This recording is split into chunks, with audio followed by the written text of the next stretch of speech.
இனி வணக்கம் சகோசலி. இன்றைக்கி ஒரு அப்டேட்டும் அப்புறமா கார்டனில் என்னென்ன வாங்கியிருக்கோம் அப்படின்னாங்க. ஃபஸ்ட்டு இங்கே பந்தல் போட்டிருந்தேன். புடலங்காவும் சுரக்காய் பந்தலும் போட்டிருந்தேன். சுரக்காய் ரெண்டுமே பெண் பூ பூக்கும் போது ஆண் பூ பூக்க மாட்டேங்குது, ஆண் பூ பூக்கும் போது பெண் பூ பார்க்க மாட்டேங்குது. இதே மாதிரியே இருந்துச்சு. புடலங்காய் ஏதோ வந்துச்சு. இது கருணைக்கிழங்குங்க, தானாகவே முளைச்சி வந்துச்சு கம்போஸ்ட்லேருந்து.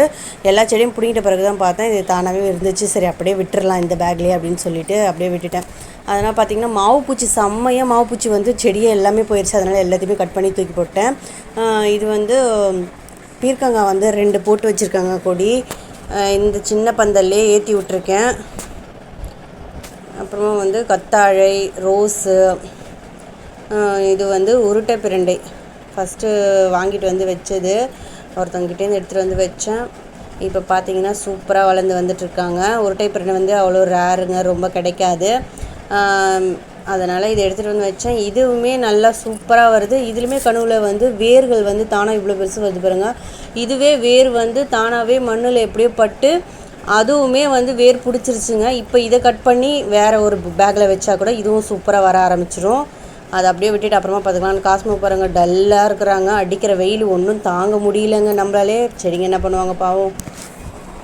ஒரு 3 நாளாகவே ரொம்ப வெயில், அனல் காத்தாவுமே இருக்குது. அதனாலேயே செடிங்கள் தாங்க முடியல. பாருங்கள் வெட்டிக்கிளியோட அட்டகாசம் ஓட்ட போட்டு வச்சுருக்குறாங்க. செடிங்க எல்லாமே டல்லாக தான் இருக்கிறாங்க. ஃபஸ்ட்டுலாம் ஒரு வேளை தண்ணி விடுவேன். இப்போ 2 வேளையும் விட்டால் தான் செடி நல்லாயிருக்கும். புது வரவுன்றது இந்த மனோரஞ்சித மரம் ஒன்று வாங்கி வச்சுருக்கேன். அப்புறம் மகிழம்பூ. இந்த பூக்கள் செம்ம வாசனையாக இருக்கும். இதோட ஹெல்த் பெனிஃபிட்டுமே நிறைய இருக்குதுங்க. தலைமுடிக்கெலாம் ரொம்ப யூஸாக இருக்கும் அப்படின்னா அதை வாங்கி வச்சுருக்கேன். அப்புறம் ஒயிட் ரோஸு, பிளாக் ரோஸு, இதுவங்களெல்லாம் வெயில் ஆரம்பித்தோடனே தூக்கி டேங்கு கடியில் போட்டது தாங்க. அப்படியே இருக்கிறாங்க.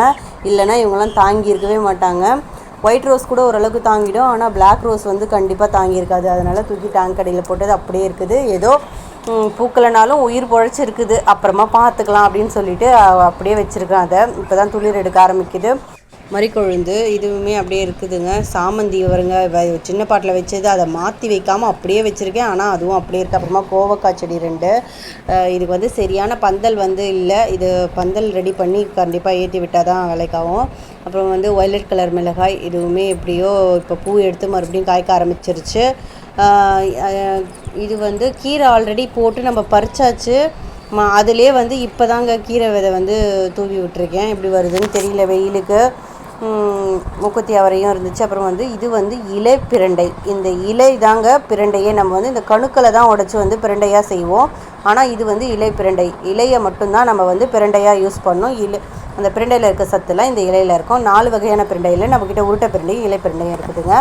அடுத்தது இருவாச்சி மல்லியும் கொஞ்சம் கட் பண்ணி விட்டதில் இப்போ மறுபடியும் பூக்கள் பூக்க ஆரம்பிக்கிறாங்க. ஒரு பூலாம் நல்லா சூப்பராக பெருசாகவே பூக்குதுங்க.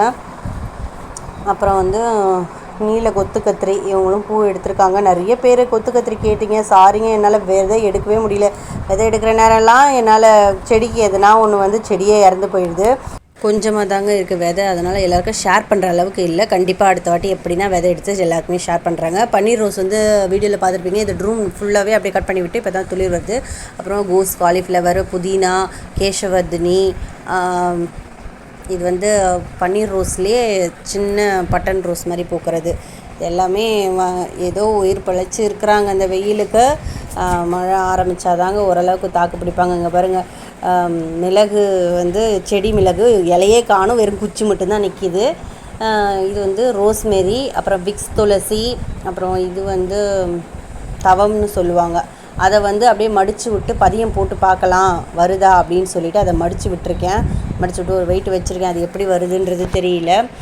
மறிக்கொழுந்து இதில் ஒன்று இருக்குது. அப்புறமா ஒரு எல்லோ பட்டன் ரோஸு, புளிச்சக்கீரை, காராமணி செடி, மறுபடியும் இன்னொரு ரோஸ்மேரி, சாமந்தி, இன்னொரு மஞ்சள் கலர் சாமந்தி அப்படியே காஞ்சே போயிடுச்சுங்க. ஏதோ லைட்டாக தான் துளிர் இருக்குது. அது எப்படி வருமா இல்லை இறந்துருமான்றது தெரியல.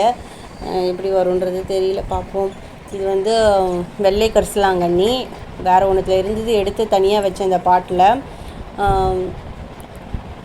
இங்கே பாருங்கள், முல்லையும் சூப்பராக இப்போ தான் துளிர் எடுக்கிறாங்க.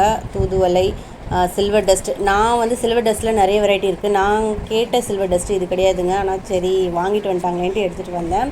ஒயிட் லில்லி சூப்பராக பூத்துச்சுங்க இந்த வாட்டி. ஒயிட் லில்லி 6 மாதம் கழிச்சு. இது வந்து காலிஃப்ளவர் தானாகவே இதில் முளைச்சி வருது, எப்படி விதை விழுந்ததோ தெரில. ஸ்ட்ராபெரியில் மறுபடியும் பூ எடுக்குது. இந்த வாட்டினாலும் கொஞ்சம் பெருசாக பூக்கணும், அதுக்கான உரம் கண்டிப்பாக கொடுக்கணும்னு நினச்சிட்ருக்கேன். பூ எடுத்துருக்குது ஸ்ட்ராபெரி. அப்புறமா வந்து ரோஸ் லில்லி, இது வந்து குடம்புளி கேரளா சைடு தான் அதிகமாக இருக்கும், மருத்துவ குணம் அதிகமாக இருக்குங்க. இது வந்து கொஞ்சம் தான் எடுக்க முடிஞ்சு, மீதி வந்து அடுத்த வீடியோவில் பார்க்குறேன். இந்த வீடியோ பிடிச்சிருந்தா மறக்காம லைக் பண்ணி ஷேர் பண்ணி